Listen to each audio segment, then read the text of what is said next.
I mentioned in class last week that the Ten Commandments are written on sapphire. So let's go through the evidence of why I said that. And we'll start with Ten Commandments written on sapphire, Exodus chapter 24, verse 9 and 10. Moses and Aaron, Nadab and Abihu, and the 70 elders of Israel went up, and they saw the God of Israel. Under his feet was something like a pavement made of sapphire, clear as the sky itself. 2 verses later, the Lord said to Moses, "Come up to me on the mountain and stay here, and I will give you the tablets of the stone with the law and commands that I've written in their instruction." What stone? If you contextually look, the only stone mentioned in the context and the setting was the stone of sapphire. Well, let's see if we can't tighten that up. Numbers chapter 15, 37 through 39. Again, the Lord spoke to Moses. "Speak to the children of Israel. Tell them to make tassels on the corner of their garments throughout their generations, and to put blue thread in the tassels of the corner. And you shall have the tassels with the blue thread, that you may look upon and remember all the commandments of the Lord." Well, why was the thread of blue to remind them of the commandments? Sapphire. Because the commandments are blue. Because the commandments are written on blue stone, the sapphire. It's let's go maybe tighten it up a little more. Revelation 17, 1 through 5. Then one of the 7 angels who had the 7 bowls came and talked to me, saying, "Come, I will show you the judgment of the great harlot, who sits on many waters, with whom the kings of the earth committed fornication, and the inhabitants of the earth were made drunk with the wine of her fornication." So he carried me away in the spirit into the wilderness, and I saw a woman sitting on a scarlet beast, which was full of names of blasphemy, having 7 heads and 10 horns. Now notice this. The woman was arrayed in purple and scarlet and adorned with gold, and precious stones and pearls on her head, and mystery of Babylon the Great, the mother of harlots, the abomination of the earth. Now, I just wanted you to notice the colors of the woman, the harlot. And the colors were scarlet, purple, and gold. Now we're going to look at the high priest. Here's the high priest. This is Exodus 28, 5 and 6. "They shall take the gold, blue, purple, and scarlet thread and fine linen, and shall make an ephod of gold, blue, purple, and scarlet thread, and fine woven linen artistically." So what color does the harlot not have that the high priest does have? Blue. Blue, which means the false church rejects the law of God, which is the law of love, which is the design protocols. The high priest now wore a breastplate with 12 stones on it. Symbolically, what did the breastplate with 12 stones represent? The 12 stones represented 12. the 12 tribes, and symbolically the 12 tribes represented the peoples of the earth. And where did the breastplate get worn? On the breast or the chest. So it symbolically says, the peoples of the earth are tied to my heart.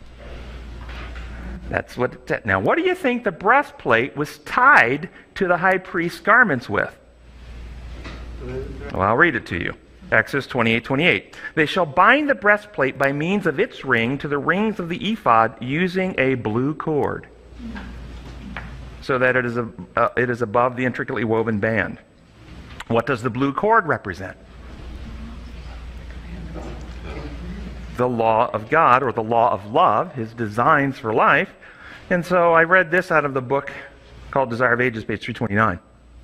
"The yoke that binds to service is the law of God, the great law of love revealed in Eden, proclaimed upon Sinai, and in the new covenant written on the heart, is that which binds the human worker to the will of God."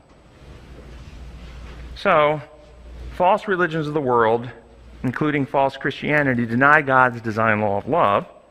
They don't deny the 10 Commandments as a system of rules, functioning like human law, but they deny the design elements or aspects of it. Thus, they teach religious obligations, ceremonies, rituals at the expense of loving people. Thus, they're represented by the harlot without the blue thread. So how this might look?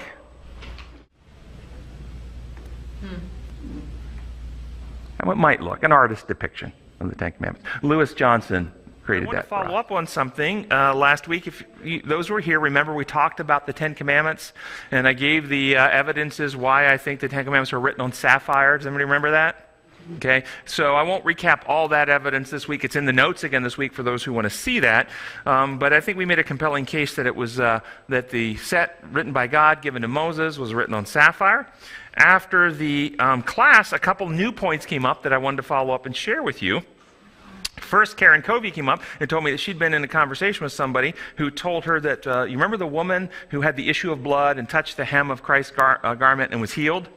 That what she actually touched was the tassel that has the blue thread that represents the law of God. And so I went back and I checked the Greek New Testament, and sure enough, the word in the Greek New Testament that is translated there as the hem of his garment is the word for the fringe and or tassel, same word for the tassel. So it is likely that she touched the tassel, representing the law of love, which is the law of life, and symbolically that would be very consistent with the healing that went through there. And then I received an email from online listener Eric Sugaski, who said that he agrees that the first set of Ten Commandments were most likely written on sapphire, but Moses broke that set, and then God instructed Moses to chisel out of stone for the second set, and it says in Exodus 34, 1 and 4, it says, "The Lord said to Moses, chisel out 2 stone tablets like the first ones, and I will write on them the words that were on the first tablets, which you broke." So Moses chiseled out 2 stone tablets like the first ones, and went up to Mount Sinai early in the morning, as the Lord had commanded, and carried the 2 stone tablets in his hand. So the second set were likely not written on sapphire. It was likely on some form of granite or other stone chiseled out by Moses. Now this becomes fairly interesting if you think about Bible symbolism. Because in the Bible symbolism, is there anything different if we accept the evidence of the first set is written on sapphire, the second set chiseled out by Moses not on sapphire? So one difference between the 2 sets is the stones they were written on. Can you think of any other difference between the 2 sets of the commandments? Written by different people, God and... Well, the stones themselves were carved out by 2 different people, but what was written on them, God wrote on the second set too. But what did he write? Did he write something different? Yes, he did. If you remember the Sabbath commandment in the first set in Exodus 20, what is the reason given for remembering the Sabbath in the first set? What's the reason? For he's the Lord who made the heavens, the earth, the sea, and all. In other words, design law is the reason for the Sabbath in the first set. And they're written on the sapphire. But they broke that set. Second set now written on granite. What's the reason for the Sabbath in the second set? Deuteronomy.